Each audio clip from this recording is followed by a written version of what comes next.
Good morning, happy Saturday or happy weekend.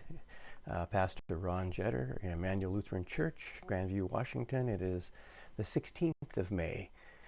Reminds me of the show Downton Abbey. I don't know if you're familiar with it or if you're a Downton Abbey fan, but one of my favorite characters, played by the inimitable Maggie Smith, the Dowager Countess Isabella. Someone referred to a weekend, and because Isabella, being British royalty, had,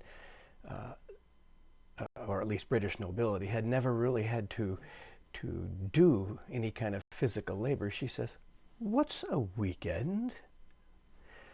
Well, yesterday I talked about the importance of having a routine so that you do mark the difference between one day and the next. And right now I'm in a meeting in Rotary training with a number of people from both Canada and the U.S. in what we call the Highway 97 corridor. Penticton, Kelowna, Kamloops, Wenatchee, Chelan, Yakima, and the Lower Valley here. But I'm taking a break. I've got to go back in there, and I thought I'd just take a few minutes to do my daily greeting.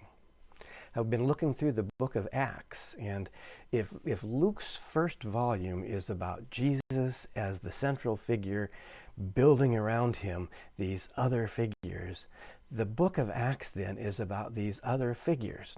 But even now, as we have Peter and the other 11 apostles figuring prominently in the book of Acts, and how we're going to hear individual stories of them, just as new characters were introduced in the Gospel of Luke, now we're going to see new people introduced into the story of the life of the early Christian church. And one of those, we remember the 12 apostles appointed 7 deacons, and one of those was Stephen. And Stephen got it in his mind to go out and preach publicly about Jesus. And the Jewish leaders decided that he needed to go away. Rather than using the Romans, he hadn't really committed a crime other than preaching in the name of Jesus, saying that Jesus was the Messiah, raised from the dead, the Son of God. It's not a crime in Rome. It wasn't sedition. It wasn't disturbing the peace. So the Roman governor who got rid of Jesus for them wasn't about to simply do it again. He's not going to do the bidding of the Jewish rulers. After all, Rome is in charge. The Jews are a subjected people. They had to watch themselves to mind their P's and Q's. So they knew that Stephen had to go away. What's the best way to do that? Well, there's this up-and-coming Pharisee. He's not part of the Sanhedrin, the ruling group of 70 Jewish leaders. He was a party member, though, of the Pharisees. They are the legal people, the lawyers who study the law, the 613 laws, and then how to apply those in your daily life, how to be right with God, how to solve disputes between people and business matters. And he was one of these young, ambitious ones who no doubt aspired to the Sanhedrin. Someday he would be a member of that ruling council of 70 in his mind. It's very clear. And so the Pharisees on the Sanhedrin made it possible for Saul to do them a favor. There's this guy named Stephen. He's one of these Christians. He needs to disappear. Saul, take care of it. And Saul took care of it. We hear in chapter 6 how Stephen was taken out to the edge of town, outside of town, out to that rocky, barren landscape, and Saul incited the people to take care of Stephen, to pick up rocks and pelt Stephen until Stephen was dead. And it says they laid their cloaks at the feet of Saul. He was the one who approved of it. He was the one who had authority.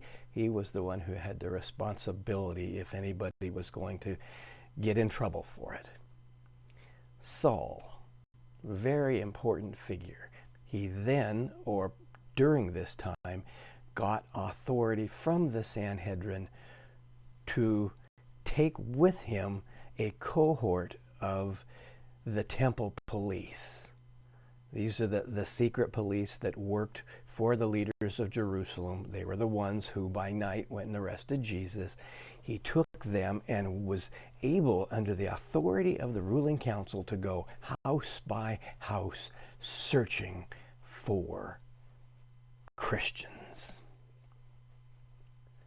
When he caught them, they were jailed without trial. And in some cases, we'll find out that they were executed. They were done away with.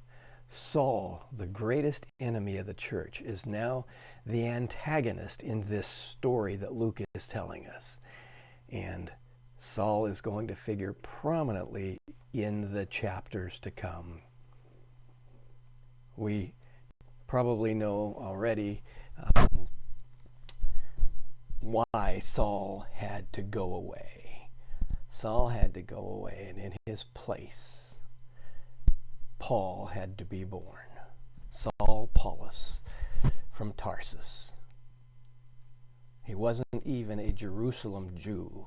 He was simply a zealot who knew that this Christianity movement, if left unchallenged, could change the face of the world.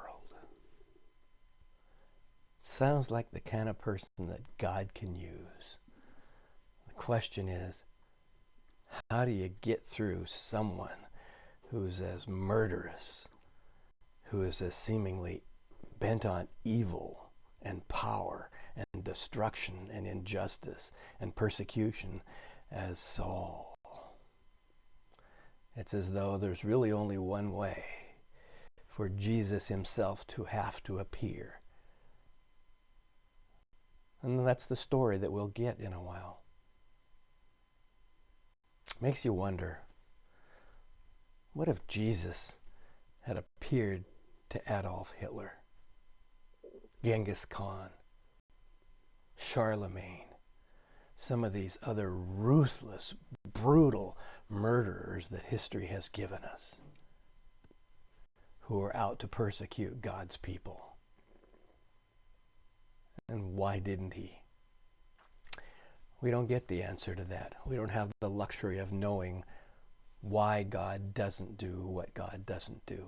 What we have is the story of what God has done. And that's enough for us. It has to be enough for us. We don't know why God didn't prevent a disease, a virus, from going from an animal to humans, and from that virus to develop into something as pernicious as COVID-19. What we do know is God has been with God's people all along, and that God's still very much with us, inspiring us to be there for each other, to hang in there with each other, to find ways to care about each other, to pick up the phone, send an email, mail out a card, or handwrite a letter, and to be there for our neighbors, to be there for those who don't have enough food, enough personal protective equipment, enough human contact. This week, Sue and I delivered our latest round of masks. It's over 100. We're helping out some small private businesses and agencies, some to the City of Sunnyside staff, some to Rosa Irrigation staff, 4 different batches now to Heartlinks Hospice. It's so important that their nurses and their nurses' aides be able to have that individual, personal contact with those who are at the end of their lives.